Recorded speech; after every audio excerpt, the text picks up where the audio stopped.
नाशिक जिल्ह्यातील लासलगाव येथील गणेश नगरातील श्री गणेश मंदिर आणि श्री दुर्गा माता मंदिरातून अज्ञात चोरट्यांनी ऐवज चोरून नेल्याची घटना मंगळवार दिनांक 18 नोव्हेंबर रोजी पहाटेच्या सुमारास घडली।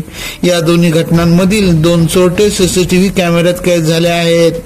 मिळालेल्या माहितीनुसार लासलगाव येथील गणेश नगर परिसरातील श्री गणेश मंदिरात मंगळवारी मध्यरात्री ते पहाटे 2 वाजेच्या सुमारास दोन अज्ञात चोरट्यांनी मंदिरात प्रवेश करून मंदिरातील 10 ते 12 हजार रुपये किमतीच्या 2 समया चोरून नेल्या, परंतु दानपेटी फोडण्याचा त्यांचा प्रयत्न अयशस्वी झाला। याच परिसरात असलेले श्री दुर्गा माता मंदिरालाही चोरट्यांनी लक्ष्य केले।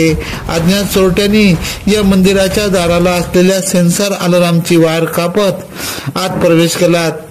त्यापूर्वी त्यांनी शेजारील खोलीला बाहेरून कडी लावली।